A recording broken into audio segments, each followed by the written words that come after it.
atas rahmat dan perlindungannya. Saya dan teman-teman dari Gerah Mu'alaf hari ini sangat senang sekali kita bisa bertamu ya di Pondok Mu'alafah Irena Center di kawasan Sentul, Bogor. Semoga salawat dan salam tercurah bagi junjungan kita Nabi Muhammad SAW.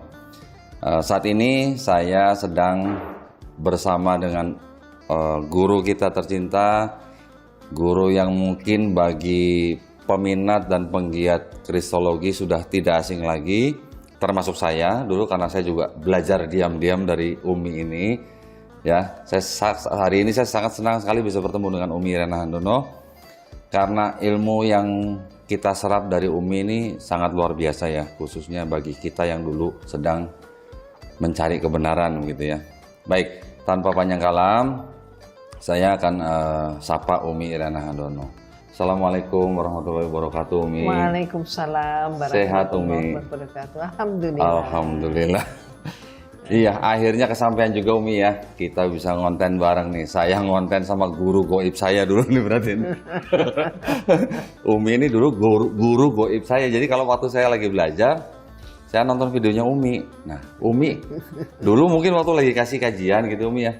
Umi nggak tahu kan di daerah mana, di belahan bumi mana ada orang memperhatikan pelajaran yang Umi kasih di video. Cuman Umi juga nggak tahu ya. Iya, nah kita nggak pernah tahu ajaran apa yang dulu pernah kita kasih. Terus ada orang yang menerima sampai mendapatkan dan menjemput hidayah dari Allah Subhanahu Wa Taala. Alhamdulillah. Itu suatu berkah yang luar biasa.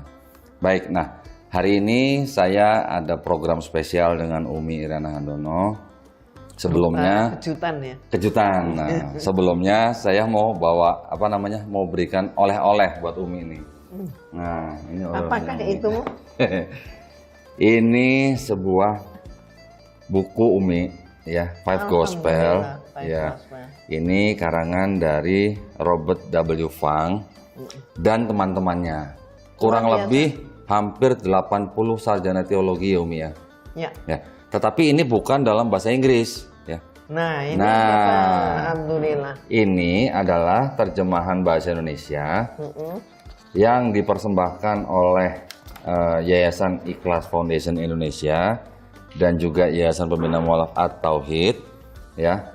Ini adalah karya atau warisan dari almarhum Ustadz Insan Mokoginta Umi dan teman-temannya ya. Jadi sangat berharga sekali nih Umi ya. Ini adalah terjemahan dalam bahasa Indonesia yang memang kita buat dalam bentuk buku Umi supaya bisa dipelajari oleh para penggiat ilmu kristologi gitu Umi ya. Betul. Iya. Saya serahkan ke Umi, mudah-mudahan bermanfaat Umi ya. Terima kasih. Sama-sama. Umi senang sekali dapat hadiah ini. Barang langka. Barang langka ini dalam bahasa Indonesia Umi. Dalam bahasa Kalau Indonesia. bahasa Inggrisnya banyak di Amazon banyak. Umi juga sudah punya bahasa Inggris. Iya. Tapi dalam bahasa Indonesia. Iya. Nah, bahasa Indonesia juga sangat mudah dimengerti Umi. Dan ini juga ada perbedaan warna di sini. Iya betul. Cuman yang kebetulan yang kita copy ini yang hitam putih Umi. Tapi cukup jelas bisa dibedakan kok itu. Ada keterangannya gitu. Jadi para pemirsa, buku ini sebenarnya istilahnya ya, mencoba mengidentifikasi ya Umi ya, mana yang benar-benar perkataan dari Yesus, mana yang kelihatannya bukan, mana yang sepertinya iya, ya, mana yang sepertinya iya, dan mana yang benar-benar pasti bukan ya Umi ya. Ya, mana yang jelas bukan ini. Nah, dibedakan dengan warna. Ada warna merah, ada warna biru, ada warna hijau, dan warna hitam. Kalau yang warna hitam tuh pasti bukan dari Yesus ya Umi ya? Ya. Nah, jadi sangat menarik. Setiap penggiat kristologi itu menjadi buku wajib ya Umi ya. Karena di situ selain juga mengidentifikasi yang mana perkataan Yesus dan mana yang bukan, juga mereka menelaah setiap ayat di dalam gospel. Di mana dari setiap ayat itu mereka juga memberikan catatan gitu Umi ya. Yang ini pasti dari Yesus, yang ini kok kelihatannya bukan gitu ya, yang ini pasti bukan gitu. Ada yang begitu jawaban. Ya, jadi sangat menarik.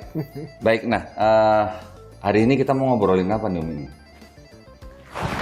Kayaknya yang menarik itu hari ini kita ngobrolin tentang agamanya para nabi. Nah, agamanya para nabi. Saya udah tahu jawabannya, Umi. Gimana? Pasti Islam gitu. Tetapi gini, ada beberapa anggapan atau pemahaman, Umi. Yang namanya Islam itu kan baru lahir di abad ke-7. Gitu ya. Bagaimana caranya? Ya, secara akademis gitu. Yahudi, Kristen, Islam disebut sebagai agama Abrahamik. Gitu ya, secara akademis. Tapi kalau kita di dalam Islam, kita memahami bahwa semua nabi dari Nabi Adam alaihissalam sampai ditutup oleh Nabi Muhammad SAW, semuanya adalah Muslim. Iya. Tetapi yang perlu diperhatikan adalah syariatnya. Setiap nabi-nabi sebelum Nabi Muhammad SAW mempunyai syariat sendiri-sendiri, Umi ya. Tetapi walaupun syariatnya berbeda dengan yang dibawa oleh Nabi Muhammad SAW, tetap saja semuanya disebut dengan Muslim. Iya. Intisarinya tetap sama. Iya. Intisarinya adalah mengesahkan Allah. Iya. Pesannya satu, Umi ya. Iya. Jadi banyak nabi satu pesan, Umi ya. Many prophets one message. Ada foundation yang namanya seperti itu, Umi. Oh gitu. Di luar negeri. Nah, ini kajian atau topik yang sangat menarik ya. Nanti kita dengarkan dari Umi. Namun sebelumnya saya mohon izin, ada pesan dari Pondok Mu'alafah Irana Center. Mudah-mudahan berkenan bagi pemirsa ya. Saya bacakan. Jadi Pondok Mu'alafah Yayasan Irana Center mempunyai program santri ya, Umi ya. Programnya ini khusus untuk mu'alafah ya. Jadi untuk mu'alaf perempuan ya. Usia tidak dibatasi. Kemudian program ini nanti akan dilaksanakan setiap 3 bulan gitu, Umi ya. Iya. Nah, setiap 3 bulan. Insya Allah akan dimulai di bulan Januari 2022 ya. Program ini dilakukan secara online dan yang paling penting program ini gratis. Free ya, Umi ya? Iya. Free. Nah, gratis, tidak perlu ada biaya. Nah, kalau yang ingin mendaftar bagi para mualaf wanita, silakan cek di Instagramnya Irena Handono ya, atau ke nomor admin di Irena Center, nomornya 0812 1551 9333 ya. Nah, saya ulang ya, 0812 1551 9333. Nanti tolong ditulis di running text atau di bawahnya. Baik, satu lagi pesan mungkin sebelum kita mulai, kami dari Yayasan Pembina Mu'alaf At-Tauhid atau dengan channelnya Geraha Mu'alaf ya. Sekarang juga kami mempunyai channel baru yaitu Geraha Mu'alaf Jakarta. Juga mengundang para pemirsa yang mungkin ingin menyalurkan zakat sedekah infaknya, bisa mengirimkan ke Bank Syariah Indonesia dengan nomor rekening 11188999888. Saya ulang. Kode banknya 451, nomor rekeningnya 11188999888 atas nama Yayasan Pembina Mu'alaf At-Tauhid, dan bisa mengkonfirmasikan ke nomor handphone 0811 188 9181. Semoga amal jariah para pemirsa diterima di sisi Allah Subhanahu wa taala ya. Amin. Amin. Baik. Nah, Umi, kita Umi, saya ada kejutan lagi nih. Saya juga bawa buku ini, Umi. Banyak kejutan juga. Hah? Enggak, nih saya sengaja bawa buku ini. Oke. Ini buku sengaja saya beli nih, ini. Alhamdulillah. Ya, ini karya daripada Umi Irana Handono yang berjudul Islam Dihujat, menjawab buku The Islamic Invasion karya Robert Murray. Ini karangan dan tulisan Umi Irana Handono sendiri yang menjawab syubhat-syubhat ya dan tuduhan-tuduhan terhadap Islam. Yang kedua saya bawa ini, Umi. Wah, ini juga bukunya Umi yang luar biasa nih. Buku ini Iya. Di Indonesia nggak terlalu terkenal. Gitu. Tapi Di luar, Umi? justru di luar. Masya Allah. Di mana tuh, Umi? Amerika, Oh. Kanada. Oh, jadi diterjemahkan ke bahasa Inggris, Umi ya? Ya, mereka terjemahkan dalam bahasa Oh. Inggris, tapi juga orang-orang kita yang di sana Oh, gitu. itu Iya. senang juga dengan bahasa Iya. Indonesia. Umi Irana Handono juga menulis sebuah buku yang luar biasa ya, berjudul Nabi Shallallahu Alaihi Wasallam bukan pedofili, ya, kelihatan. Nah, buku ini untuk menjawab tuduhan-tuduhan bahwa Nabi Muhammad SAW itu adalah seorang pedofil. Saya sih secara singkat Umi ya, kalau dengar tuduhan seperti ini malah senang saya menjawabnya Umi. Ya karena kita mereka sendiri ya. Ya, karena istilah pedofil sendiri baru ada tahun berapa, ya kan? Kemudian timbulnya istilah pedofil itu dikarenakan ada perubahan standar moral ya, Umi ya. Sedangkan pada saat Nabi Muhammad SAW di dalam hadis diceritakan menikahi Aisyah, itu standar moralnya mungkin berbeda dengan standar moral zaman sekarang, gitu Umi ya. Bahkan kalau kita lihat ke belakang lagi, umat Yahudi pun juga melakukan hal yang sama atau dalam arti mempunyai standar moral yang sama gitu sebenarnya. Yang diterima di masyarakat pada saat itu sebagai standar moral yang wajar atau normal gitu kan Umi ya.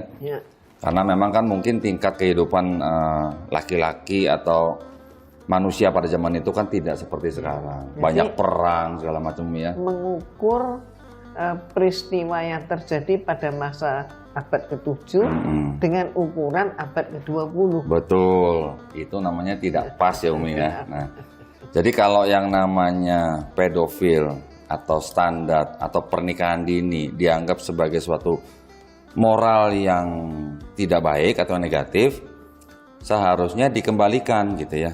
Saya cuma nanya gini aja Umi, kalau memang Nabi dianggap seorang pedofil, terus Yusuf yang dianggap ayahnya Yesus itu yang berusia 90 tahun, ini menurut sumber dari mereka Umi ya, yang berusia 90 tahun menikahi Maria, ibunda daripada Yesus, yang diperkirakan berumur 12 sampai 14 tahun, itu bisa disebut pedofil apa enggak gitu? Ya, itu dia. Kan gitu Umi ya. Satu lagi, kemudian kalau pada saat itu Nabi menikahi Aisyah radhiyallahu anha itu dianggap sebagai moral yang negatif, kira-kira ada nggak musuh Nabi pada saat itu, Mi, yang protes dengan pernikahan Nabi gitu? Nggak ada. Nggak ada. Kenapa ya? Karena wajar pada saat itu ya, gitu Mi ya. Belum lagi kalau kita ke belakang lagi, Ribka menikah umur berapa, belum lagi Bathsheba umur berapa, nah itu boleh dipelajarin lagi Umi ya. Dan satu hal yang betul-betul membuat mereka tidak bisa menjawabnya, tidak bisa menyanggah, menjelaskan juga nggak mampu. Kenapa? Karena Aisyah radhiyallahu anha itu dibawa pulang ke rumah Rasulullah itu setelah fase dewasa. Fase dewasa dalam Islam itu bukan ditentukan umur 18 tahun, umur 16 tahun, bukan. Tapi adalah menstruasi. Ya. Dan seorang wanita itu kan umur dia mendapatkan menstruasi itu kan di setiap lokasi berbeda-beda Umi ya. Ya. Mungkin di Indonesia tiap zaman juga beda-beda. Tiap zaman juga beda-beda. Tergantung dari geografis juga Umi ya. Betul. Tergantung dari diet juga Umi ya. Tergantung juga dari temperatur dan keadaan sosialnya. Keadaan sosialnya. Nah, kurang lebih begitulah. Jadi mari kita ya sebagai umat muslim melihat sesuatu secara proporsional sesuai dengan zamannya. Gitu Umi ya. Betul. Baik, udah agak panjang nih Umi. Jadi kita nih nunggu nih. Jadi topik kita hari ini adalah agama nabi-nabi. Waktu dan tempat saya persilahkan Umi. Iya, Umi sih enaknya langsung kita bertanya berjawabnya. Oh, gitu. Kita kalau ngomong tentang nabi-nabi, kita tahu yang pertama kan Nabi Adam. Iya. Alaihissalam. Ya. Nah, ini menarik banget ini sebenarnya. Nah, kira-kira nih menurut Dodi, Nabi Adam alaihissalam ini yang tidak semasa dengan Rasulullah kan? Jauh sekali ya. Bagaimana membuktikan kalau Nabi Adam alaihissalam ini seorang Islam? Yang jelas Umi, Nabi Adam alaihissalam itu dia hanya mengenal satu Tuhan.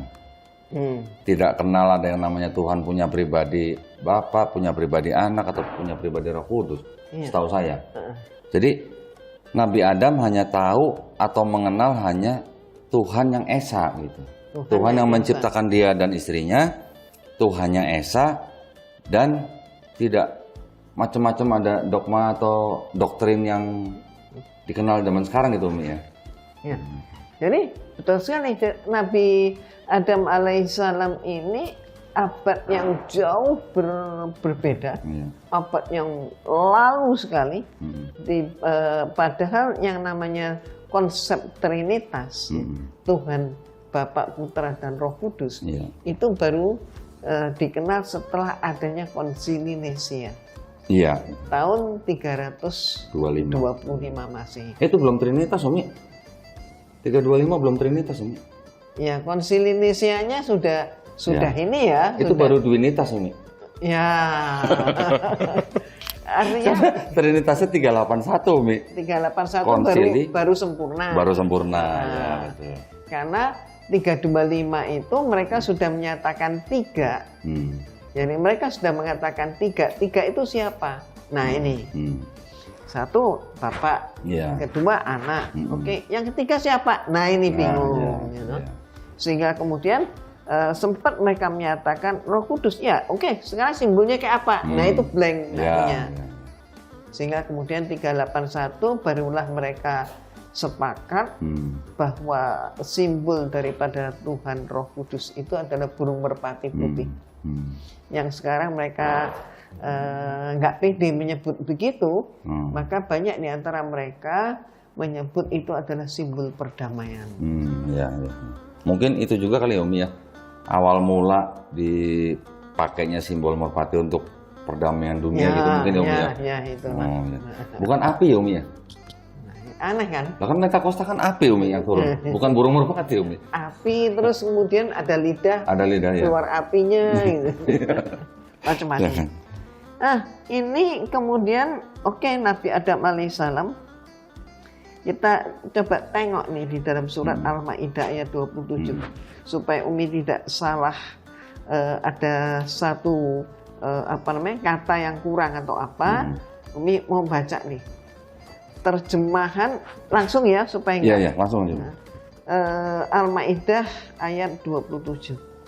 Dan ceritakanlah Muhammad yang sebenarnya kepada mereka tentang kisah kedua putra Adam. Ketika keduanya mempersembahkan kurban,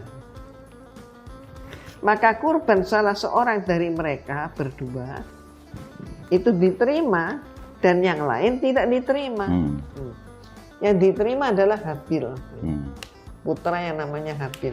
Yang nggak diterima yang namanya Qabil.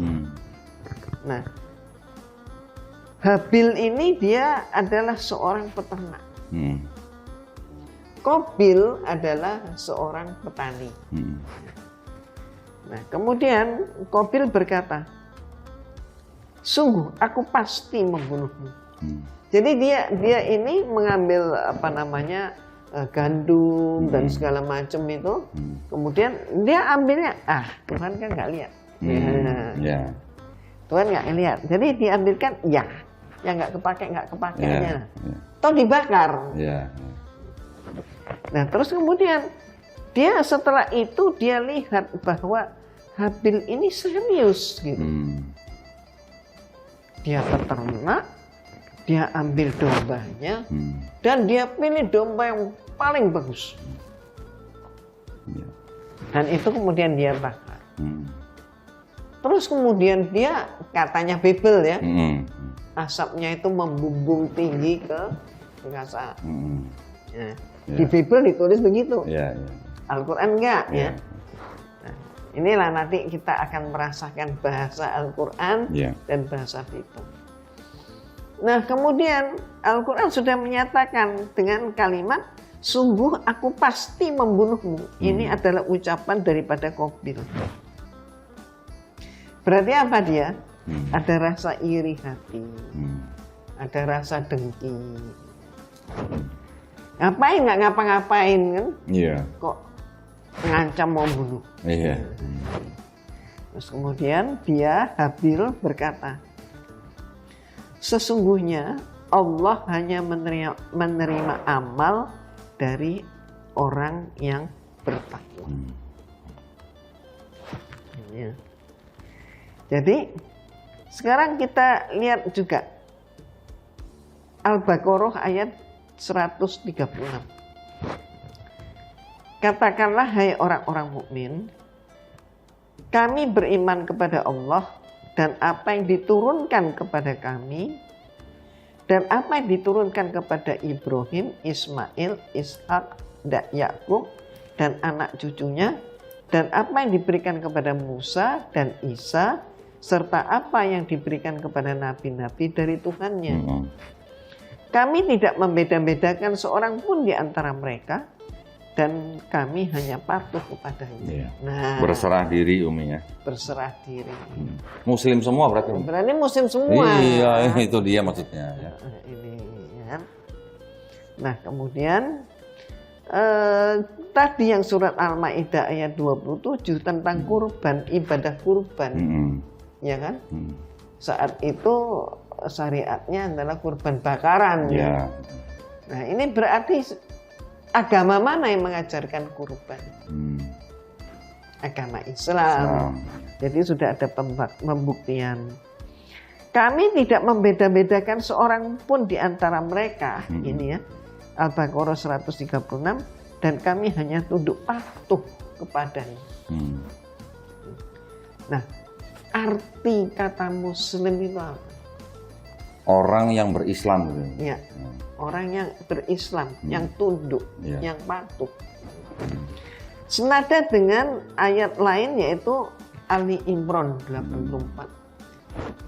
Maka dikatakan terjemahnya, katakanlah Muhammad, kami beriman kepada Allah dan kepada apa yang diturunkan kepada kami dan yang diturunkan kepada Ibrahim, Ismail, Ishak, Yakub dan anak cucunya. Dan apa yang diberikan kepada Musa, Isa dan para nabi dari Tuhan mereka. Sekali lagi ya, kami tidak membeda-bedakan seorang pun di antara mereka dan hanya kepadanya kami berserah diri. Nah, ini jadi kata muslimun diulangi lagi. Surat Ali Imran 84 ini kan hampir sama dengan yang Umi baca sebelumnya. Iya, Al-Baqarah. Al-Baqarah 136. Menandakan apa? Ini bukan kebetulan ya. Kalau Allah menyampaikan berulang, berarti ini adalah tanda suatu penegasan. Penegasan dari Allah. Nah, coba. Terus kita lihat surat Al-Maidah ayat 3. Diharamkan bagimu memakan bangkai, darah, daging babi, daging hewan yang disembelih bukan atas nama Allah. Yang tercekik, yang dipukul, yang jatuh, yang ditanduk, dan yang diterkam binatang buas. Kecuali yang sempat kamu sembelih. Dan diharamkan pula yang disembelih untuk berhala. Dan diharamkan pula mengundi nasib dengan aslam, anak panah. Karena itu suatu perbuatan fasik. Maka pada hari ini orang-orang kafir telah putus asa untuk mengalahkan agamamu. Sebab itu janganlah kamu takut kepada mereka, tapi takutlah kepadaku. Nah, ini ayat ini yang sangat sangat sering kita. Saya baru dengar terjemahannya aja merinding loh. Nih, kuncinya di sini. Pada hari ini telah aku sempurnakan agamamu untukmu. Dan aku cukupkan nikmatku bagimu. Dan telah aku ridhoi Islam sebagai agamamu. Tetapi barang siapa terpaksa karena lapar, bukan karena ingin berbuat dosa, maka sungguh Allah Maha Pengampun, Maha Penyayang. Ya, Bapak. Islam agamamu. Berarti Allah Subhanahu wa Ta'ala lah yang memberikan sebutan. Agama yang diridhoinya adalah Islam. Pemeluknya disebut Muslim. Nah, jadi apa yang kita bisa simpulkan dari ayat-ayat yang Umi baca tadi? Tadi sebelumnya kan Umi membacakan tidak membeda-bedakan nabi-nabi, ya kan? Artinya dari Nabi Adam sampai Nabi Isa Al-Masih, kemudian ditutup oleh Nabi Muhammad SAW, tidak dibeda-bedakan. Tidak dibeda-bedakan. Berarti agamanya satu dong. Agamanya satu, Islam. Iya. Walaupun mungkin di dalam Quran tidak tertulis mereka beragama Islam gitu, mungkin tidak tertulis ya. Tetapi sudah jelas di situ disebutkan bahwa ada kata muslimun ya semuanya ya. Dan tidak dibeda-bedakan. Kalau tidak dibeda-bedakan muslimun ya apalagi kalau bukan Islam ya Umi. Nah, iya. Ajarannya sama kan, tauhid Iya, semua. Mengesahkan Allah satu-satunya yang berhak disembah. Ya. Nah, bagaimana dengan istilah agama samawi? Nah, ya itu. Ini jelas kan, samawi itu artinya agama samawi itu samawi, agama langit. Langit ya. Agama ardi. Ardi bumi ya Umi ya. Bumi, Ya. ya, agama bumi. Agama langit maksudnya apa? Agama yang berasal dari Wahyu. dari Allah ya. Kita perlu uji. Nah, ya. Siap nih Umi. Artinya gini, dalam Al-Quran ada nggak kata agama samawi? Istilah samawi, kata samawi gitu, ada nggak dalam Al-Quran? Nggak pernah ada. Tidak ada. Ya. Terus apakah Rasulullah pernah mengajarkan kepada kita tentang samawi dan ardi? Tidak ada. Tidak ada juga. Nah, kalau tidak ada dalam Al-Quran, tidak ada dalam hadis, terus dari mana ini? Akademisi kalau saya bilang Umi. Ini dalam sudut pandang akademis gitu Umi ya. Karena mungkin dianggapnya tokoh-tokohnya sama gitu ya. Kan gitu Umi ya. Karena dianggap tokoh-tokohnya sama, kisahnya mirip, walaupun ada perbedaan yang jelas yang fatal antara kitab-kitab sebelumnya dengan Al-Quran, kisahnya loh ya. Nama mungkin bisa sedikit sama karena dialek ya Umi ya. Tetapi kalau kisahnya itu jauh berbeda. Itu mungkin dari situ Umi. Jadi kalau mereka ini membahasakan samawi itu alasannya yaitu sama-sama Tuhan yang sama, sama-sama Tuhan yang disembah ini, menyembah Tuhan. Islam, Kristen, Yahudi. Tuhannya sama-sama satunya, malah ada yang ngeklaim begitu. Padahal la ilaha illallah itu memang satu. Tapi Tuhan yang satu dengan pribadi yang tiga. Lah. Ini kan beda. Nah, memang Allah Subhanahu wa taala hanya menurunkan satu agama saja sejak Nabi Adam. Itu memang betul. Ya. Yang inti ajarannya juga selalu sama. Yaitu apa? Tauhid. Adapun syariat hidupnya mengikuti ketentuan Allah atas masa dan utusan yang berbeda-beda. Nah, oke, balik lagi. Samawi dan ardi ini dari mana? Ternyata diperkenalkan oleh Ahmad Abdullah Al-Masdusi. Ini seorang sarjana Muslim Pakistan melalui karyanya yang berjudul Living Religions of the World tahun 1962. Oh, belum lama dong ya? Belum lama ya? Belum lama. Yang mempopulerkan orang kita, Endang Saifuddin Ansori, 1979. Oh, iya. Udah lahir tuh Umi? Udah lahir. Udah lahir. Repelita 2. Ada yang provokator. Apa dia bilang? Masih Kristen kan?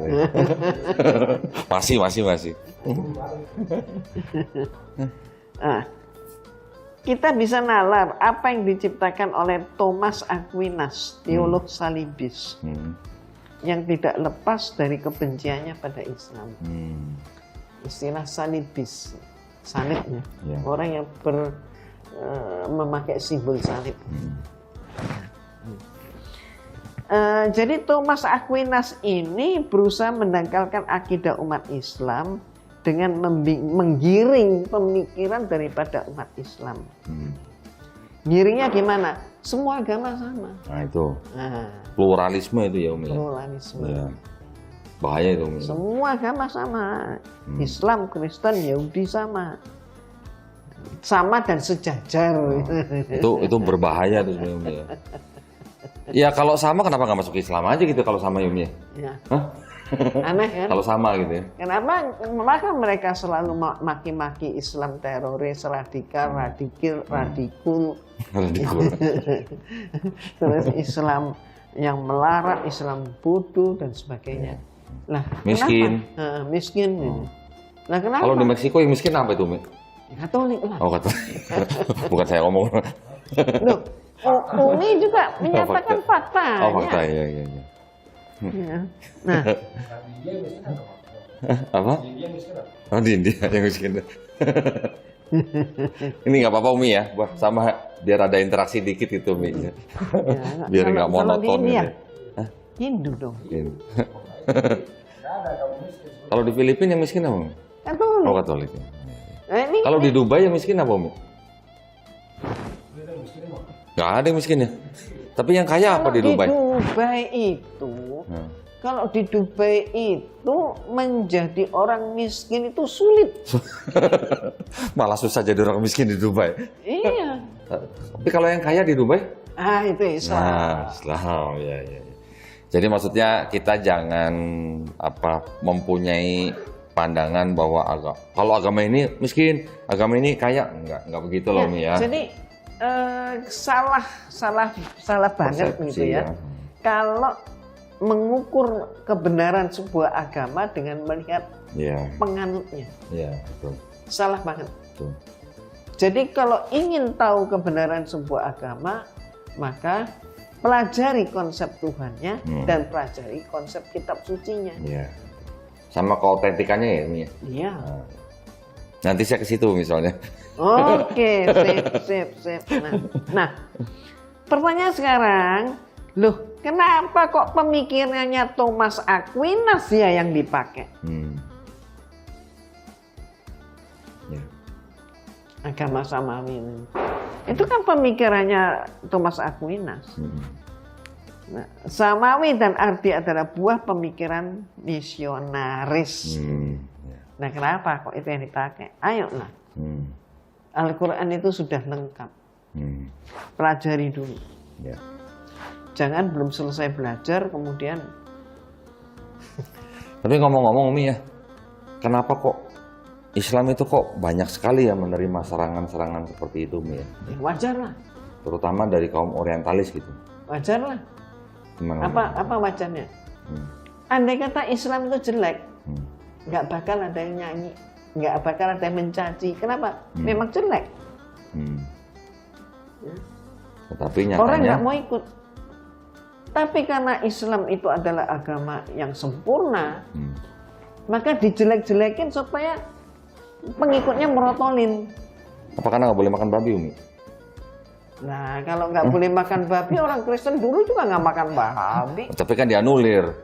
Ya kan dianulir. Dianulirnya tapi kan sepaham. Maksudnya dianulirnya kan dianulir yang tidak spesifik. Yang boleh dimakan, semua yang boleh dimakan itu termasuk babi kan nggak gitu Mi ya. Artinya bahkan di Yesaya 66:17 kalau nggak salah. Bahkan disebutkan kalau yang menyembah dewa-dewa, yang pemakan babi, makan tikus, itu semua akan dilenyapkan katanya. Berarti termasuk mereka dong dilenyapkan. Kan kalau terjemahan, ini kan terjemahan kita yang baca ya. Yang tahun sekian disebutnya dan babi juga haram. Nanti terjemahan tahun sekian dan babi hutan juga haram. Maka cara merubah kitabnya, maka diberi kata hutan. Babi hutan. Ya, babi ternak nggak apa-apa gitu katanya. Makanya, tapi yang di Yesaya 66:17 tuh nggak disebutin babi hutan, babi ternak itu. Babi aja pokoknya. Pokoknya makan babi aja pokoknya. Sama bahasanya katanya Ustaz. Sama? Sama bahasa Ibrani babi hutan sama babi sama. Nah. Sama? Oh sama bahasanya, nggak dibedakan babi hutan sama babi. Enggak ada bedanya. Iya, ya memang sih babinya ya bukan. tetap babi kan. Oh, kinzir. Nah, itu bahasa Arab. Kinzir. Bacanya Mongkoli Sazir. Makan babi. Mongkoli Sazir. Ya. Nah ini kan Yesaya 66:17 66:17 kan jelas Umi. Mereka yang menguduskan dan mentahirkan dirinya untuk taman-taman dewa dengan mengikuti seseorang yang ada di tengah-tengahnya yang memakan daging babi dan binatang-binatang jijik serta tikus, mereka semuanya akan lenyap sekaligus. Demikianlah firman Tuhan. Nah, Tuh, Tuhannya udah besar semua loh nih. Nah, Hah? Sorry. nah tuh. Apa mungkin gara-gara mungkin Islam melarang makan babi jadi mungkin diserang itu atau gimana Umi kira-kira? Ya, berarti kan Islam itu adalah satu-satunya agama yang bertahan dalam kebenaran. Dari awal ya tadi Om ya, dari Nabi Adam, Nabi Nuh ya. Iya. Kalau kita kembali ke Al-Maidah ayat 3. Al-yauma akmaltu lakum dinakum wa atmamtu alaikum nikmati wa raditu lakumul Islam madinah. Telah aku sempurnakan untukmu agamamu. Yeah. Apa artinya disempurnakan? Allah tidak menyatakan telah aku sediakan, telah aku bikinkan Islam untukmu. Enggak. Telah aku sempurnakan, berarti dulu sudah ada. Sudah ada. Karena ada, diubah, maka disempurnakan. Mungkin syariatnya Umi ya yang disempurnakan ya. Kan nabi-nabi ini kan mempunyai syariat yang berbeda-beda ya. Tergantung pada zaman itu, tergantung untuk bangsa itu gitu kan. Syariatnya berbeda-beda, disempurnakannya pada waktu Quran diturunkan gitu Umi ya. Sepertinya ya mungkin ya. Termasuk juga mereka kan sudah membuat banyak penyimpangan terhadap ayat-ayat. Terhadap ayat-ayat yang turun pada kitab mereka. Sehingga kemudian apapun gitu ya. Kalau kita lihat di dalam Bible yang sekarang ini dikatakan babi hutan, ya ini berarti mereka kan juga sudah membuat suatu penyimpangan. Sehingga banyak orang Kristen sekarang doyan makan babi. Ada juga mungkin karena adat mungkin. Bisa jadi. Apa mungkin karena tuntutan adat sehingga menganulir yang dianggap kitab suci mereka sendiri gitu? Kalau katanya mereka sih daging babi itu nikmat kata mereka. Emang enak sih Umi? Kata dia hoce tuh katanya. Udah. Ya jadi itulah ya. Jadi ayo kita ini oleh Allah diberi hidupnya cuman pendek ya. Kenapa kok pendek? Iya, karena ya akhirat itulah yang kekal abadi. Iya. Kita ini ibaratnya kan seperti apa ya? Orang main sandiwara, pasti ada bubarnya. Iya. Hidup manusia juga begitu. Nah, berarti ayolah hidup cuman sekali, jangan sampai salah pilih. Iya. Ini cuma transit ya Om ya. Transit. Alangkah ruginya ya. Iya. Kalau sudah transit salah. Nah, oke, kita lanjut lagi. Siap. Nabi Adam. Iya. Terus sampai kemudian ujungnya Nabi Isa. Iya. Kita lompat dulu ya. Iya.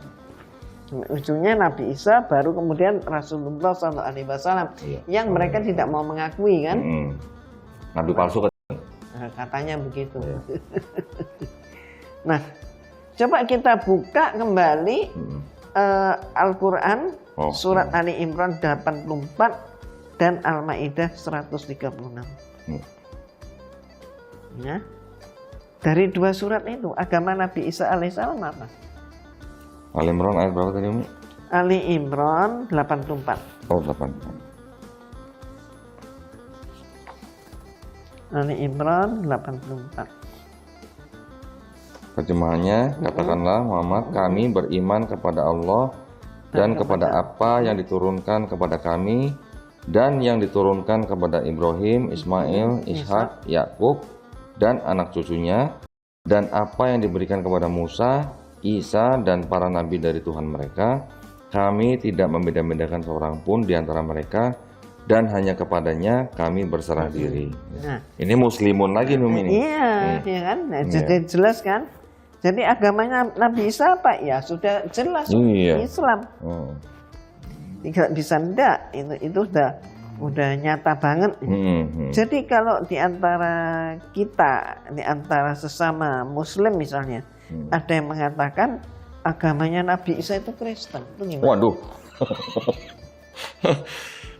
Pengen ketawa sampai kalau dengar itu ya. Salah besar. Salah besar. Karena kan kata Kristen sendiri itu kan timbul setelah Paulus dan Barnabas menetap di Antioquia selama setahun, Umi. Iya, 3 tahun. 3 tahun ya? Kisah Para Rasul 11:26 kalau nggak salah. Saya coba. Kisah Para Rasul 11:26. Iya, betul. Setahun ya. Satu tahun lamanya, Umi. Ya, Mereka tinggal bersama-sama dengan jemaat itu 1 tahun lamanya. Sambil mengajar banyak orang di Antioquia lah murid-murid itu untuk pertama kalinya disebut Kristen. Yang ngomong ini adalah kitabnya orang Kristen. Iya. Maka kalau ada orang Kristen yang nggak mau ngakuin bahwa Kristen itu dibuat oleh Paulus, ya berarti nyangkal kitabnya sendiri. Iya. Berarti kan pada saat Yesus masih hidup di bumi ini belum ada kata Kristen ya, Mi? Jadi kalau Umi menyimpulkan, ini mereka ini menyalip di tikungan. Oh. Jadi gini. MotoGP dong. Menyalip di tikungan. Kata Umi menyalip di tikungan itu. Jadi artinya gini. Antara Yesus sama Paulus itu kurang lebih usianya nggak jauh beda. Beda 4 tahun kalau nggak salah, Umi ya. Ya sekitar itu. Ya. Ketika Yesus katakanlah kalau Yesus ke kiri, Paulus tahu begitu dia ke kanan. Oh, gitu ya. Kalau Yesus ke depan, dia dapat info, dia ke belakang. Gitu ya. Dia tidak pernah duduk bersama. Nggak pernah ngopi bareng Yesus ya? Satu majelis nggak pernah. Nggak pernah ngopi bareng, Umi ya? Ngopi bareng. Nah, nama Paulus pun tidak ada di dalam urutan murid-murid inti. Yesus, iya. Kan ada 12 murid Iya. inti. Tidak ada nama Paulus. Mereka hidup sejaman tapi tidak pernah ngopi bareng. Ketika suatu saat Yesus itu mengalami suatu persoalan gitu ya.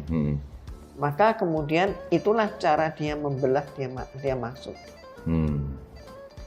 Dia berhasil kasak kusuk dan kemudian membelah murid Yesus. Sehingga sebagian ikut dia. Padahal Yesus sudah bilang, carilah domba yang tersesat di kalangan Bani Israel. Jangan sekali-kali kamu masuk ke dalam kota orang Samaria. Jadi kan berarti pindah provinsi aja nggak boleh. Iya. Nggak boleh antar kota, antar provinsi gitu. Nggak boleh, antar provinsi nggak boleh. Nah, tapi kemudian ini diajak ke Antioquia. Dan ternyata di Antioquia nggak kurang-kurang. Itu istilahnya apa? Tinggal selama 1 tahun. Mendapat pelajaran dari Paulus. Berarti apa dong? Kaderisasi. Iya. Ada suatu ajaran Ya. ajaran baru yang mana Paulus tidak menerima ajaran itu langsung dari Yesus gitu, Mi ya. Ya. Dia merombak ajaran Yesus. Ya, dia jadi dia punya tabib Paulus ini. Lukas. Ya. Dan Lukas itu mencatat semua ucapan gurunya, yaitu siapa? Paulus ya. Dan dianggap itu sebagai ucapan Yesus. Nah, itulah ceritanya. Nah, kenapa kok dia nggak mendirikan agama sendiriannya? Enggak lah, dia nggak punya nama. Dia tidak populer. Dia populer kalau dia dompleng nama Yesus. Nah, ini dia belah. Berhasil dia pengaruhi sebagian murid Yesus. Dibawa ke Antioquia, maka di sana dikader selama 1 tahun, makan, tidur, belajar dalam satu rumah. Maka setelah 1 tahun itulah mereka mendeklarasikan Kristen. Jadi sebenarnya yang buat Kristen ya mereka ini, Paulus ini. Nah, oke ya, Umi sampai situ dulu. Nanti kita Siap. menarik kalau kita dalami lagi. Siap Umi. Ya. Tapi gini Umi nih, saya bukan mau ngebelain Paulus nih.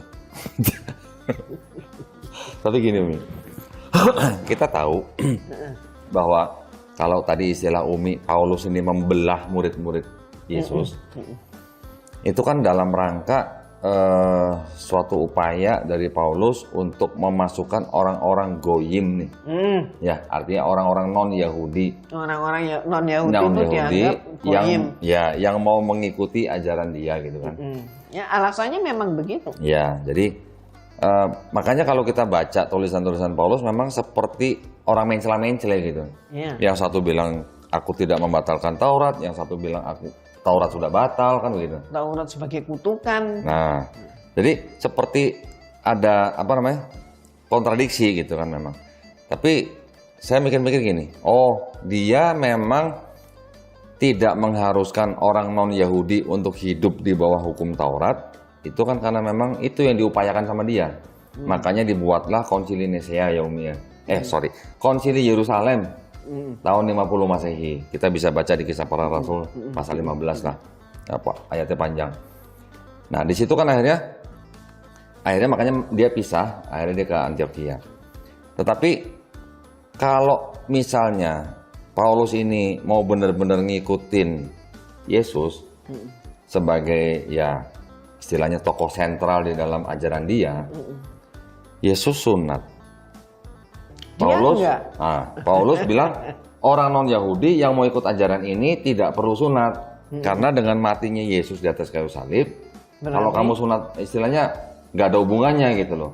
Jadi tidak ada hubungannya sunat fisik dengan yang sudah dilakukan oleh Yesus di atas kayu salib katanya. Suka-suka dia lah. Nah katanya. Nah sedangkan di ajaran di dalam perjanjian lama kita juga tahu bahwa sunat fisik itu adalah suatu perjanjian yang kekal dengan Abraham gitu kan.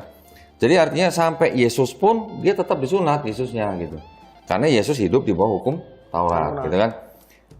Paulus bilang untuk non-Yahudi nggak perlu sunat. Sunat hati aja udah cukup gitu. Dan dia sendiri nggak sunat. Ya, cuma gini, maksud saya gini Umi. Tetapi tidak semuanya dilaksanakan dengan konsisten. Maksud saya di perjanjian lama juga dikenal ada perpuluhan.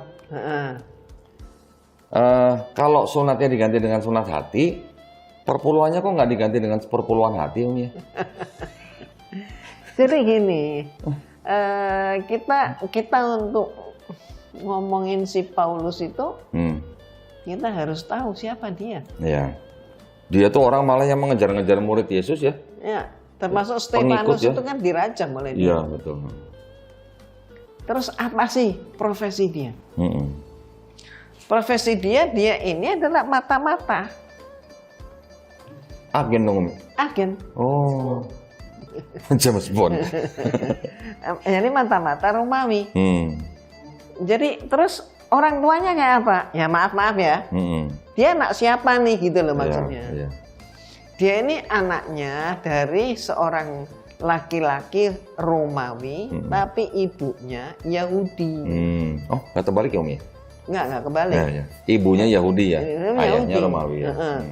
Dan ibunya adalah dari kalangan Lewi. Jadi kan tingkatan Lewi kan berarti ya tingkatan Yahudi kelas imam gitu, iya. kelas imam. Iya. Mereka matriarkat.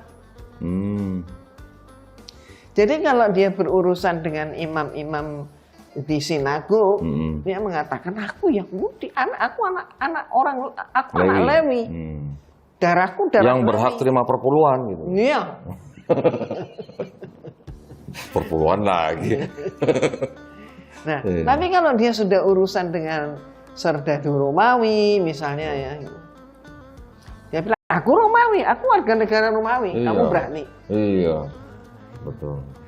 Jadi dia ini ya ini ya kalau ibaratnya kalau dekat dengan daun hijau dia hijau. Bunglon gitu, Mi. Oh, Dekat, maka dia bilang kan, iya, iya. aku ingin memuaskan orang Yahudi dan orang yang bukan Yahudi.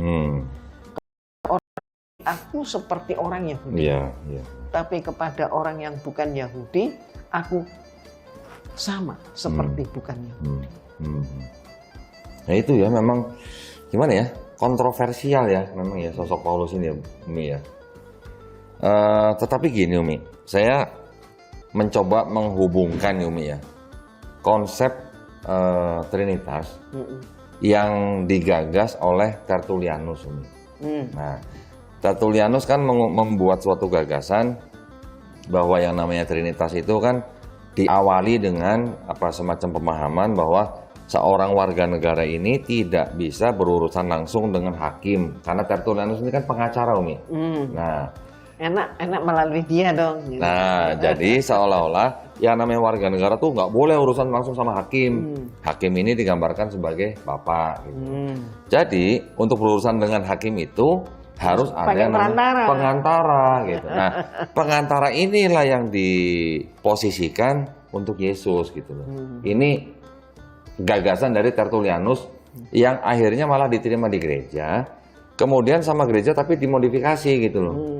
Yang tadinya Yesusnya hanya pengantara, terus kemudian disamakan gitu hakikatnya dengan hakimnya gitu loh, Mi. Nah, terus masuklah juga di gereja itu sisa-sisa daripada pagan-pagan yang lalu. Oh iya. Maka masuklah Maria di situ. Oh Maria. Maria itu adanya di Konsili Efesus Umi. Ya. Tahun 431 yang menetapkan bahwa Maria sebagai Theotokos Umi ya. Betul, Theotokos. Bunda pengantar Tuhan ke bumi ya. Itu kalau nggak salah Umi itu untuk untuk menetapkan bahwa ajaran yang disebut dengan Koliridianisme yang menyembah Maria sebagai Tuhan itu adalah sesat gitu. Ya. Gitu ya. Tetapi saya ingin kembali sedikit tadi Umi ke Paulus. Yang saya baca ternyata tulisannya Paulus ini kok sepertinya sama dengan gagasannya Tertullianus nih. Jangan-jangan apakah Tertullianus ngutip dari Paulus atau nyontek dari konsepnya Paulus atau bagaimana? Karena balik. Tapi gini Umi, saya baca di mana tulisannya Paulus di Galatia 3:20 ya. Seorang pengantara bukan hanya mewakili satu orang saja, sedangkan adalah satu. Yang disebut pengantara di sini kan berarti kan Yesus Umi. Allah Bapa berarti kan. Berarti Yesus ini disebut pengantara nih sama Paulus nih. Mewakili orang banyak. Mewakili orang banyak. Bapaknya Allah satu gitu. Kan tadi Tertullianus juga begitu. Tidak bisa orang berurusan dengan hakim tanpa pengantara gitu. Harus melalui pengantara orang banyak pengantara, ini. Iya. Kok mirip ya Umi ya gitu ya? Konsepnya gitu maksud saya. Apa jangan-jangan gimana? Yang nyontek siapa? Siapa nyontek siapa ini? Kalau Tertullianus kan itu udah di abad kedua Umi. Sedangkan Paulus kan di abad pertama. Berarti kalau begini kayaknya Tertullianus yang nyontek Paulus sepertinya. Gitu nggak Umi? Kira-kira? Ya susah ya. Susahnya kenapa? Mereka ini saling mengklaim. Ya. Apakah benar seperti itu? Apakah memang Tertullianus itu hidupnya pada abad kedua? Tapi yang saya baca gini Umi, malah gagasannya Tertullianus ini yang dipakai sebagai cikal bakal konsep Trinitas, tetapi pada akhirnya malah Tertullianus ini dibuang dari gereja gitu. Dia malah ngikut ajaran yang lain gitu, Tertullianusnya. Nah, kita sama-sama tahu lah Umi ya, kalau konsep Trinitas ini kan sebenarnya juga tidak ujuk-ujuk dari Tertullianus langsung diterima semua gitu kan. Kan gereja juga mengalami evolusi lah, dari mulai awal ada paham yang namanya doketisme, kemudian nggak lama diganti dengan separatisme, nggak lama diganti dengan modalisme, yang cukup lama nih modalisme Umi. Sekarang kapitalisme. Nah, itu pecahannya kan banyak lah ya. Tetapi setelah modalisme barulah timbul trinitarisme gitu kan yang dipakai. Tetapi tidak murni dari yang dari Tertullianus itu, Trinitasnya itu. Kalau Trinitasnya yang ditetapkan di dalam gereja kan jadinya Bapa tidak sama dengan anak, anak tidak sama dengan Roh Kudus, Roh Kudus tidak sama dengan Bapa, tetapi ketiganya adalah Tuhan. Nah, gitu. Berarti kesimpulannya akal jangan dipakai. Ya, pakai saja dalil pokoknya. Oh, dalil pokoknya.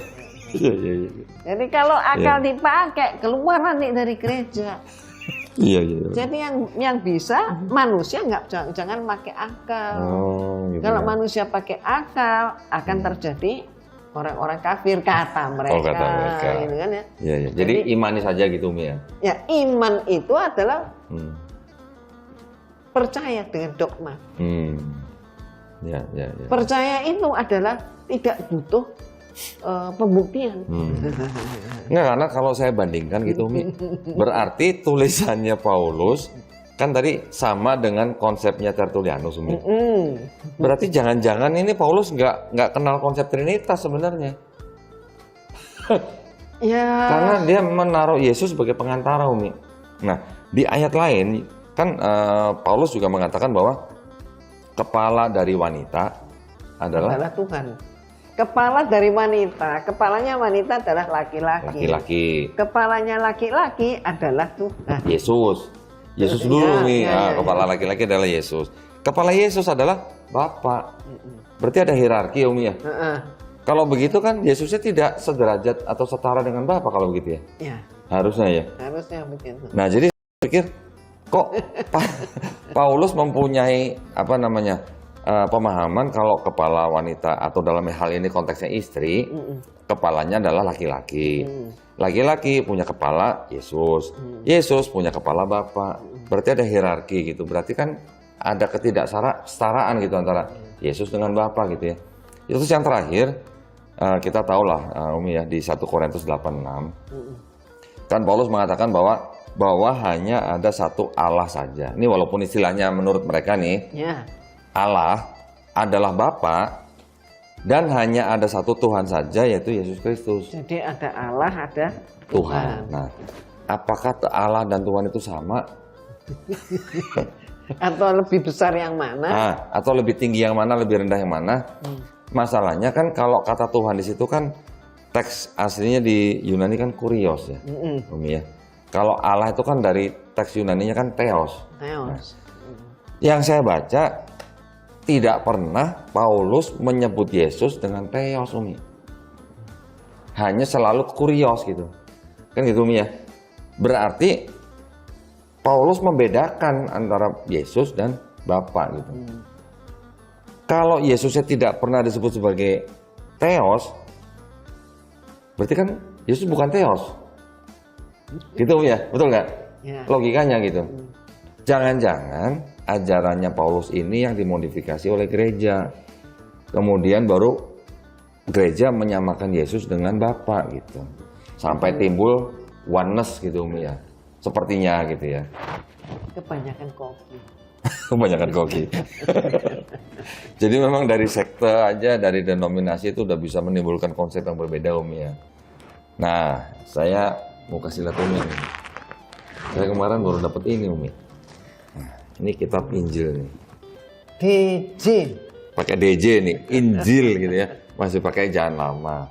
Di sini kita sering tahunnya oh ya nih. Tahunnya 1968 nih, kelihatan nggak nih? Belum lahir. Belum lahir. Tuh ya, 1968 tuh. Ya. Ini penerbitnya dari ND. Nah, di sini Umi kan kita sering mendengar ya kalau di kisah di Yohanes 13:13 gitu ya. Kamu menyebut aku guru dan Tuhan gitu, Umi.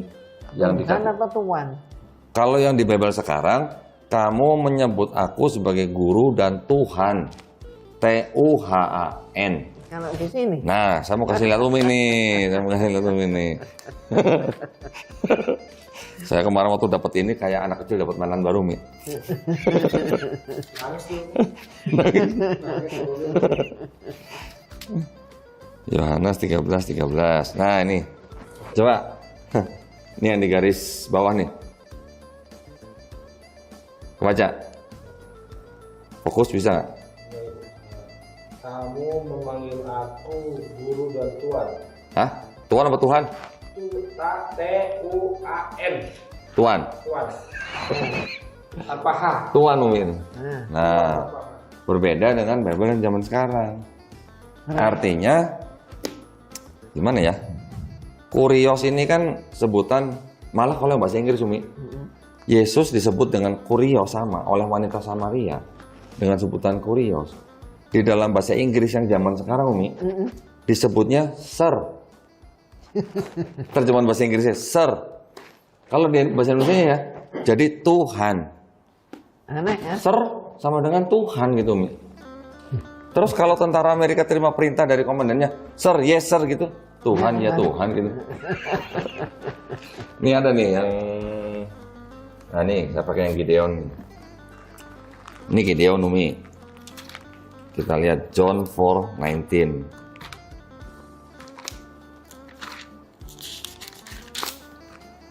John 4. Nah nih. The woman said to him, "Sir, Nah, I perceive that you are a prophet." Ini masuk akal loh kalau ini, bener ya. Tuan, saya baru tahu kalau kamu adalah nabi gitu. Nah kalau yang bahasa Indonesianya, Tuhan, ternyata kamu seorang nabi. Kan lucu ya. mereka tidak bisa membedakan antara zat dan zat. Zat, ya betul. Parah Ini nih, banget. ayat 19 nih. Baca nggak?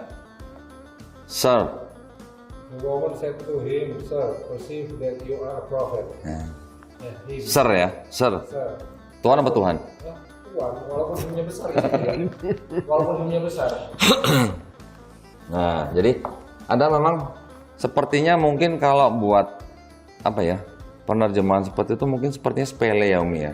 Kalau orang yang tidak tahu ya, Kalau orang yang tidak tahu dan tidak mau ngerti, nggak mengerti ya. Tapi kalau pokoknya asal bilang, gereja bilang, pokoknya Yesus itu Tuhan. ya, Tuhan yang menjelma sendiri menjadi manusia gitu, bumi gitu. Yohanes 1. pokoknya dalilnya pokoknya. Ya, Yohanes 1 ayat 14. Orang yang memang tidak mempelajari sejarahnya atau bagaimana mungkin ya iya aja gitu Umi ya. Oh iya benar Tuhan bisa jadi manusia, Tuhan kan maha kuasa gitu ya. Bisa jadi apa aja gitu kan. Gimana Umi itu jawabnya itu? Perlu suatu pemahaman, Iya. perlu latihan berpikir. Hmm. Jadi beda nggak ini antara Tuhan dengan Tuhan? Iya. Ya, silakan Umi mungkin. Nah, nanti mungkin saya bisa kasih keterangan sedikit tuh. Mengenai kata Tuhan dan Tuhan tuh. Jadi kalau mereka ini terbiasa makhluk dituhankan, Mm-mm. sehingga kemudian untuk memuaskan orang maka mereka memberi simbol-simbol Iya. supaya bisa dilihat dengan mata. Padahal tidak semua yang bisa diindra Hmm. itu bisa di Hmm.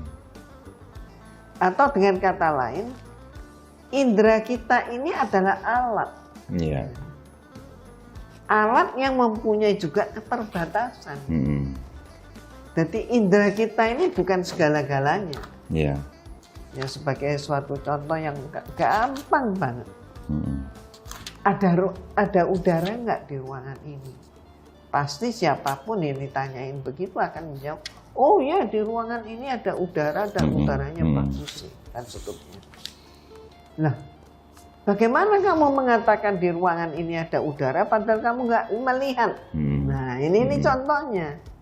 Mm-mm. Nah demikian pula mereka itu tidak bisa membedakan mana Allah dan mana ciptaannya. Iya. Sehingga karena nggak bisa membedakan, nggak tahu batasannya, maka mereka sampai membuat suatu pemikiran bahwa Allah itu menjelma menjadi manusia. Iya, iya. Akhirnya terjebak. Akhirnya kalau orang kebentur-bentur begitu. Sampai perlu putra gitu. Perlu perlu kemudian duduk di atas singgasana di langit gitu. Sampai perlu yang namanya sudah mati tapi bisa hidup lagi. Maka sudah mati bisa hidup lagi, berarti dia di atas kemampuan manusia. Berarti dia adalah Tuhan. Tapi di Bible disebutkan yang membangkitkan Yesus tuh ya Bapa kok, Om. Nggak bangkit sendiri kok. Nggak bangkit sendiri. Iya. Umi, tadi saya sempat dengar Umi bilang kalau mereka tidak bisa membedakan antara zat dan zat, ya Umi ya. DZAT dan ZAT. Nah, kalau zat dalam Islam kita paham bahwa itu sebenarnya adalah sebuah essence ya, Umi, ya. Atau self gitu ya, persons gitu ya, pribadi gitu. Tetapi kalau zat yang tanpa D itu kan matters ya, Umi ya. Zat itu materi, bisa padat, cair, bisa gas, bisa cair. Itu ada bukunya loh, sampai salah loh. Jadi ada seorang misionaris atau pendeta. Dia membuat buku untuk menyatakan bahwa orang Islam itu Tuhannya juga banyak. Cover bukunya itu pakai Ka'bah. Umat Islam banyak yang, mohon maaf, cari buku ketika mau haji atau mau umroh, lihat itu tertarik, terus dibeli. Tapi dalamnya itu menyatakan tentang yang kita bahas ini, yaitu bahwa zat itu ada 3. Buktinya kalau orang Islam menyembah Tuhan banyak. Zat ada 3, padat, cair, gas. Mana yang disembah? Cair enggak lah, gas enggak lah. Jadi berarti orang Islam itu satu-satunya yaitu menyembah zat padat. Zat padat apa? Batu hitam. Batu hitam apa? Ada yang bilang Ka'bah, ada yang bilang Hajar Aswad. Nah inilah, mohon maaf ya, kegagalan berpikir atau kesalahan berpikir yang perlu diketahui. Istilah zat itu hanya ada di dalam Al-Quran saja. Monopoli Al-Quran. Maka kalau mau berbicara tentang zat, harusnya pakai konsep Al-Quran. Nah, sekarang saya mau tunjukin ke Umi. Yang ini Umi. Kitab Suci Injil. Glenn, bacain sini, Glenn. Kitab Suci Injil ya Umi ya. Ini terjemahan bahasa Indonesia. Yang menerbitkan nih Umi. LAI. Tahun? Lembaga Alkitab Indonesia tahun 2011. Nih, zoom. Ya. Ini lagi ngomongin zat sama zat nih. Kitab Suci Injil LAI 2011 Udah? Kitab Suci Injil LAI Jakarta 2011. Bukan 2011 ya? 2011 sih. Hah? Iya dong. Biasa, saya udah biasa bercanda mana ya. Umi, Ibrani 1 ayat 3 Umi. Umi yang baca deh biar post deh. Mana nih ayat 3 nih? Nanti lu bacain Glenn. Dialah cahaya kemuliaan Allah. Perwujudan yang sempurna dari zat Allah. Itu ada kata zat Umi ya? Iya, ZAT. Nggak ada D-nya? Nggak pakai. Bukan zat. Nggak pakai. Nggak pakai? Zat Allah. Kita tunjukkan Umi ke pemirsa ayat 3 nih. Kacau kan? Sama. Nih, ayat 3 nih mulai nih. Bisa baca? Ayat 3. Zoom dulu. Ayat 3. 4, 3 ini mana? Atasan dikit. Dialah cahaya kemuliaan Allah, perwujudan yang sempurna dari zat Allah, Dialah yang menopang segala sesuatunya dengan kuasa sabdanya. Dia pula lah yang kemudian duduk di sebelah kanan yang maha besar, di tempat yang maha tinggi, yang menghapus dosa-dosa manusia. Zat. Zat. Pakai D nggak? Nggak. Oh, enggak. Jadi ini zat padat, zat gas, atau zat cair? Nah, itulah orang yang mampu berpikir ini masalah besar. Iya, ini harusnya menjadi masalah besar. Tetapi gini Umi, dari bahasa Yunaninya pun sudah bermasalah.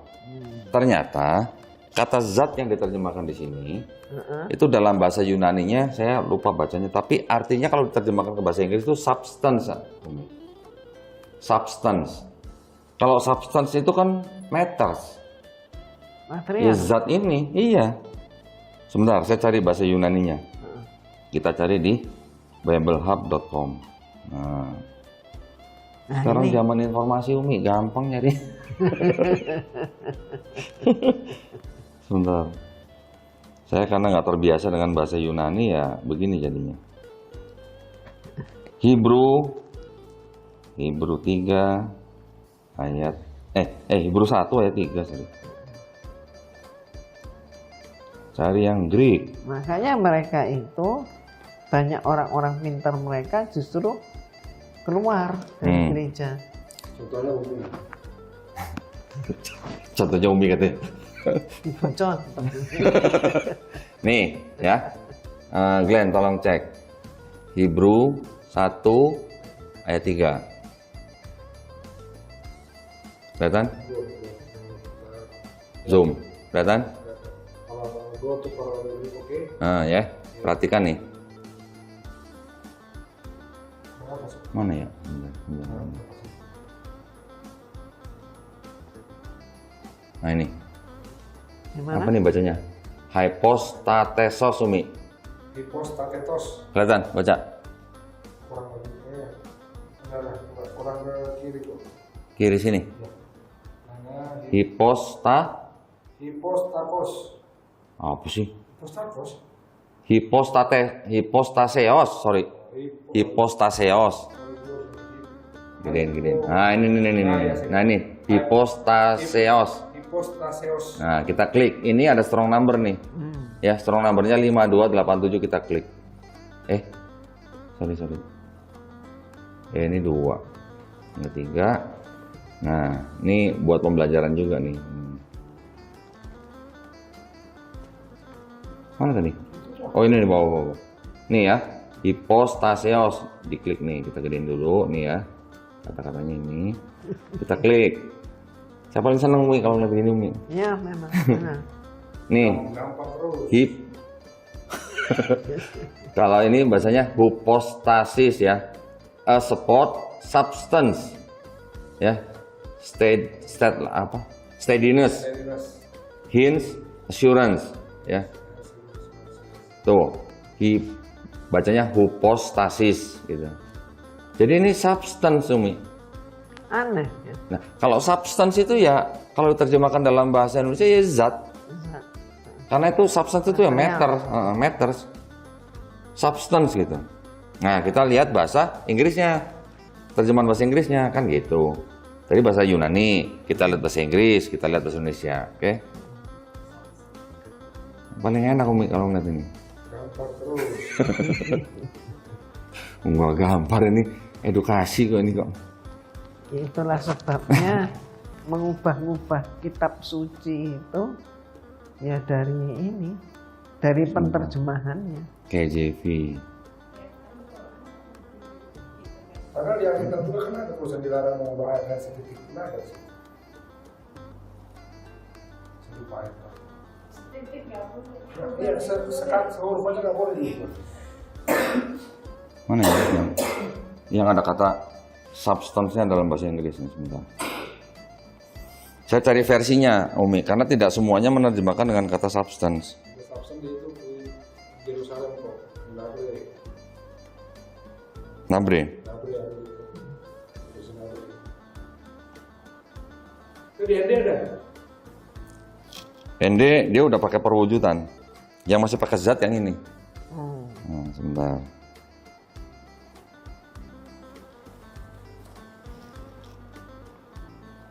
Substance.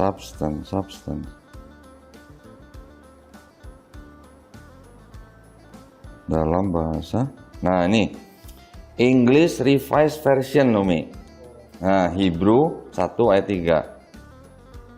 Sebentar ya, saya cari ya. English Revised Version. Oh, beda ya sama ini ya. Revised Version, Revised Standard Version mungkin beda ya. Sepertinya beda. Maka Beda ya? namanya juga berbeda. Iya.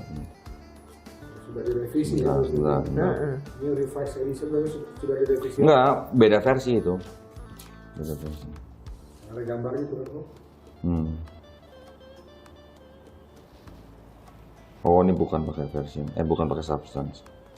Yang ini yang menggunakan kata substance nih. English Revised Version. Nah, bisa gede ini. Ini. Kelihatan nggak? English Revised Version. Hebrew 1 verse 3 ya. Nah, ya versinya English Revised Version masih pakai kata substance. Ini Holy Bible. Udah dilihat. Sebentar. Bukan. Udah, ya pakai substance ya. Sebentar. Saya konfirmasi di biblehub.com. English Revised Version. Kita pakai yang ini aja. Multi. Nanti dia keluar semua versinya.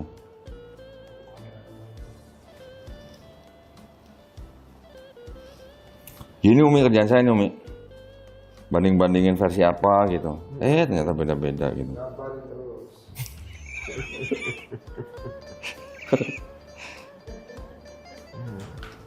Greek mana Greek?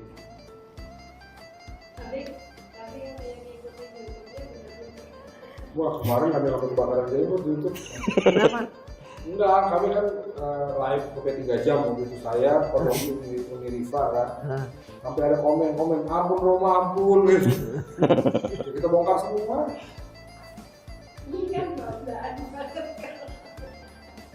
Substance, tinggal find aja. Sesuai data kan nggak masalah. Kalau yang terus begini. Nah, nih baru kelihatan nih. Nih. Jubile apa Jubili sih? Jubile. Jubile Bible versi 2000. Tuh, yang saya tandain tuh, warna orange. Who being the brightness of his glory and the... Atau gini aja, sebentar. Tunggu sebentar. Saya gini nah, biar tulisannya gedean dikit. Nah, gini. Di landscape. Mana tadi? Bilang kan. Lama. Tinggal dicari. Mau gambarnya lama banget. Ah, ini.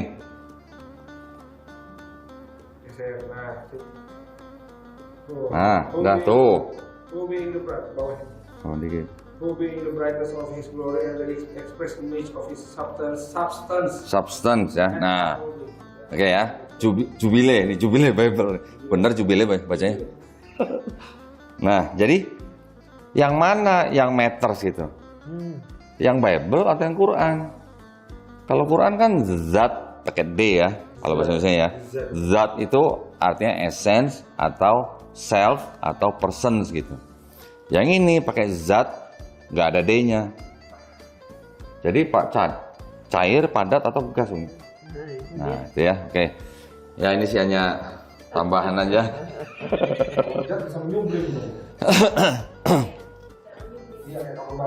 Menyublim. Itu sebabnya. Ya.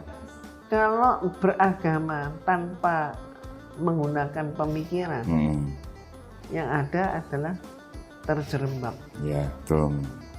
Itu sebabnya, sebagai contoh saja, di dalam waktu kemarin, bulan yang lalu ya, itu di Jerman 3 bulan yang lalu kalau nggak salah, itu mereka sudah demo menolak pajak Tuhan. Oh, yang perpuluhan Umi ya? Yang dipotong setiap bulan Umi ya? Iya, betul. Terus kemudian Prancis, itu bulan kemarin, ada 2000 gereja yang dibongkar. Yang bongkar siapa? Government mereka. Oh, malah pemerintahnya ya? Kenapa kok dibongkar? Ya karena sudah jadi sudah jadi kuil-kuil rumah-rumah kuno lama, udah nggak bisa dipakai. Ada yang jadi masjid nggak, Umi? Nah, umat Islam banyak sekali membeli masjid, membeli gereja tua itu direhab menjadi masjid. Iya. Terutama yang masih punya izin. Iya. Jadi sekarang Islam itu menjadi agama dengan pertumbuhan yang paling pesat ya, Umi. Paling pesat. Dan yang menggembirakan, mohon maaf ya, adalah Islam ini menjadi agama, menjadi sangat diminati oleh mereka kaum berpikir. Oh iya. Sementara orang yang nggak mau mikir ya nggak bakal ketemu. Iya. Jadi bagi mereka yang tidak berpikir ya mungkin fine aja. Tapi giliran dipotong tiap bulan protes gitu ya, Umi. Nah, Umi, saya mau kasih lihat lagi, Umi. Ini saya datang bawa buku berat-berat. Umi udah pernah ngeliat ini, Umi? Umi itu sudah cukup lama nggak melihat buku ini, makanya tadi gitu. ketawa-ketawa. Oh, tapi dulu pernah lihat, Umi? Pernah lihat, Oh, pernah lihat. Pernah punya atau pernah lihat aja, Umi? Pernah lihat. Pernah lihat. Di perpustakaan itu ada. Oh, ada ya? Oh, iya. Jadi nggak semua orang Katolik punya begitu, enggak? Iya, berarti nggak semuanya dapat, Umi, ya? Enggak semua. Kenapa? Dulu waktu Umi seminari itu nggak dibagi, Umi ya? Nggak dibagi udah. Oh. Pada waktu itu sudah istilah Umi Bibel kompromi. Bibir kompromi. Bibel kompromi. Oh, Bible kompromi. Kok dengernya bibir? Bibel kompromi. Bible kompromi. Kompromi. Artinya maksudnya mengkompromikan Bible gitu? Iya, jadi mereka dari Katolik, dari Protestan dan sebagainya yang di Indonesia ini bersama-sama mereka sepakat mengeluarkan Bible itu. Yang ini, Bible ini? Bukan. Yang itu, yang Bible kompromi itu. Itu apa, Umi, yang dikompromikan di situ, Umi? Kan ini dari Katolik kan ada yang nggak dipakai. Oh, Deuterokanonika. Nah itu kemudian yang apa namanya dari Katolik ini ya seperti ini kan contohnya sekian, akhirnya kan menjadi cuma sekian. Yang di Protestan. Dibuat baru sebagai kompromi itu menjadi separuh. Oh, gitu. Nah, tapi saya waktu Hah? Perjanjian baru aja? saya SMP lah, saya kan Katolik. Masih lengkap tuh kayak begitu, tapi nggak ada footnote-nya. Masih lengkap. Tahun berapa itu? Saya SMP tahun berapa ya? 99. Masih baru. Masih baru, masih muda. Mukanya Emang kelihatan muda, Umi? kalau dibanding mundur masih Itu di mana? Di kota mana? Bandung. Bandung. Nah, Umi waktu ngelihat ini di perpustakaan waktu itu ada yang pernah merasa apa namanya terkesan nggak, Umi, dengan Bible ini? Ada yang Umi itu Umi kan mempelajari itu sejak kalimat pertama. Merasa aneh-aneh aja. Jadi ketika Umi baca itu, Umi membacanya kayak baca dongeng. Gitu ya. Sehingga ternyata orang seperti Umi itu tidak hanya satu-satunya Umi yang mengalami seperti itu. Contoh ini misalnya di Jakarta ini ada seorang beliau adalah dokter. Ketika beliau itu sama kayak Umi senang baca sejak masa anak-anak. Itu sudah membaca Bible sampailah kemudian pada peristiwa Unan. Pernah tahu nggak Unan? Cari deh di Bible. Perjanjian lama. Cerita di Bible. Onan, tahu saya. Tahu. Anaknya Yehuda bukan? Ya, bukan anaknya Yehuda. Yehuda mendapat perintah Anak kedua dari kalau nggak salah. Tuhan untuk menyampaikan kepada Onan, seorang pangeran yang kakaknya Onan ini calon raja. Oh, lain. Itu meninggal sebelum mempunyai keturunan. Rajanya yang sedang memimpin itu sudah lanjut usia. Anaknya putra mahkota sudah meninggal, tidak punya keturunan. Maka Tuhan memberi perintah kepada Yehuda untuk menyampaikan kepada Onan, salah satu pangeran. Perintahnya adalah hampirilah istri kakakmu. Bangkitkanlah keturunan bagi kakakmu. Itu Kejadian 38 bukan Umi? Coba buka dulu. Itu anaknya Yehuda itu. Anaknya Yehuda, putra pertamanya punya istri, kemudian putra pertamanya meninggal, terus disuruh adiknya yang bernama Onan itu untuk menikahi istri kakaknya. Tetapi si Onan ini dia tidak mau menyetubuhi istri kakaknya itu, dia hanya mengeluarkan air mani di luar. Makanya mungkin dari situ ada kata onani mungkin ya. Onan, namanya Onan. Ini sebentar saya buka ini. Itu Kejadian 38 Umi. 384. Sebentar.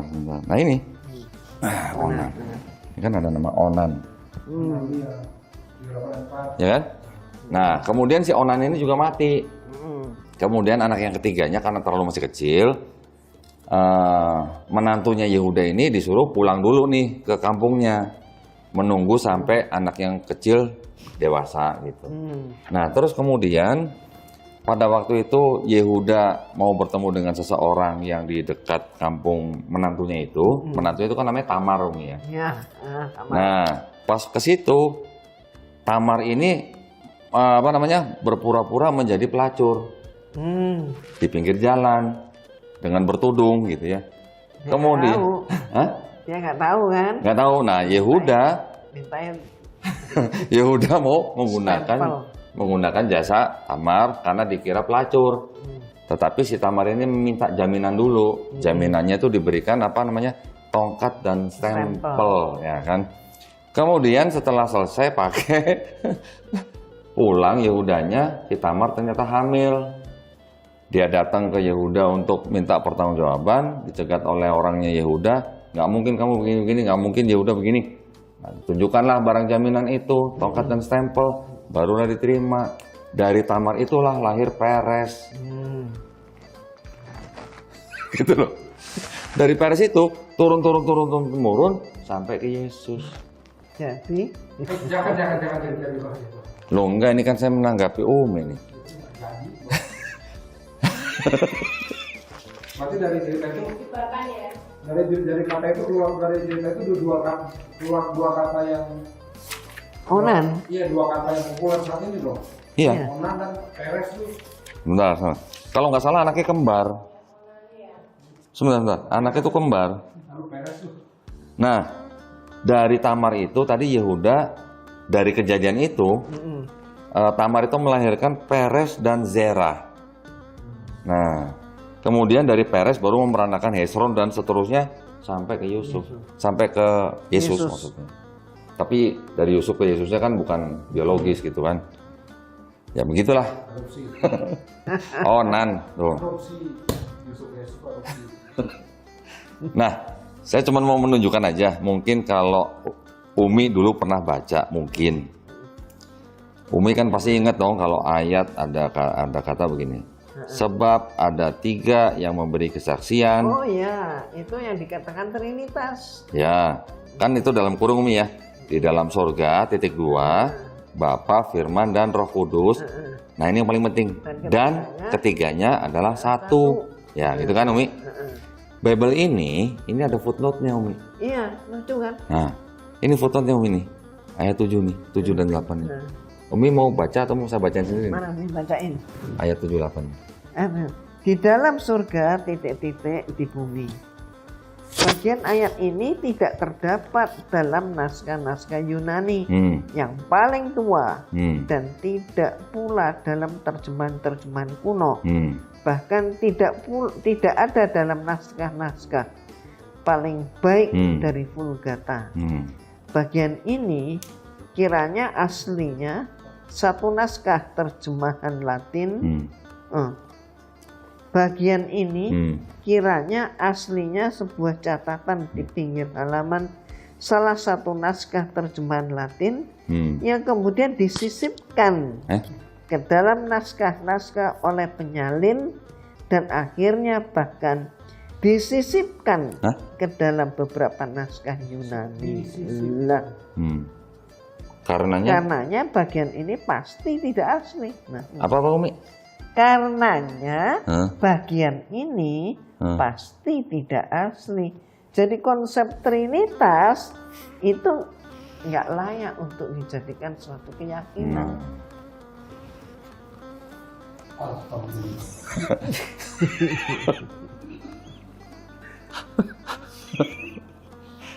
Gimana Umi? Tapi ini kok jujur ya Umi ya?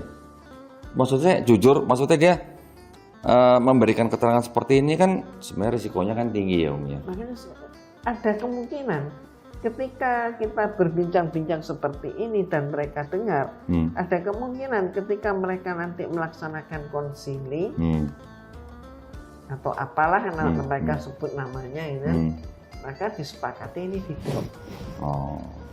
Nah ini sebelum di drop kita bacain dulu dah. Kita ada tukang baca juga nih.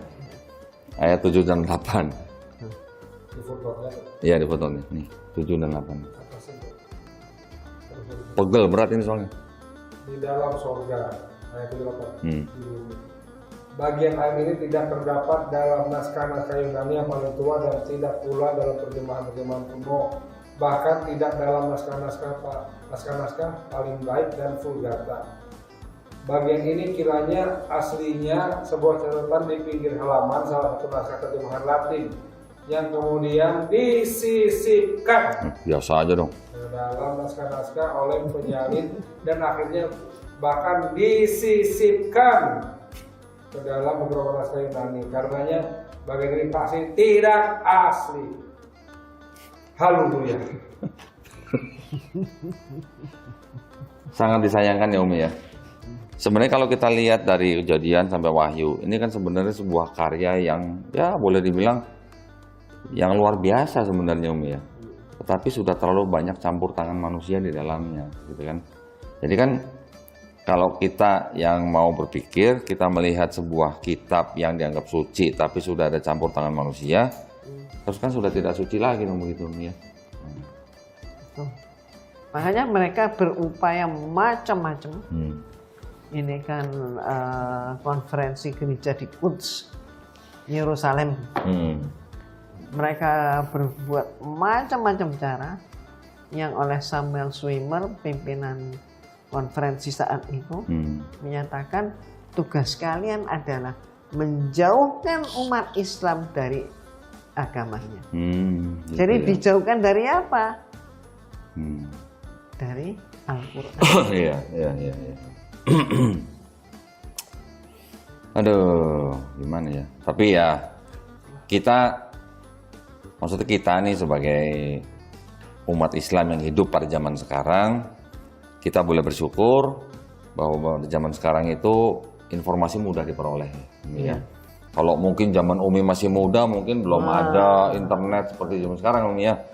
Mungkin harus benar-benar ngeliat buku fisiknya gitu kan. Zaman sekarang tinggal buka handphone, biblehub.com kelihatan tadi substance gitu misalnya. Atau ya, tetapi buku-buku seperti ini tetap memang suatu bukti otentik ya. Betul. Karena ini kan adalah hasil karya dari sebuah instansi.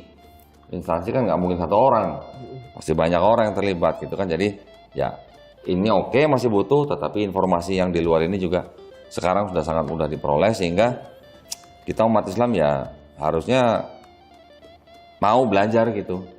Jangan mudah dimasuki oleh doktrin-doktrin yang tidak sesuai dengan akidah Islam gitu ya Umi ya. Betul. Itu yang paling penting.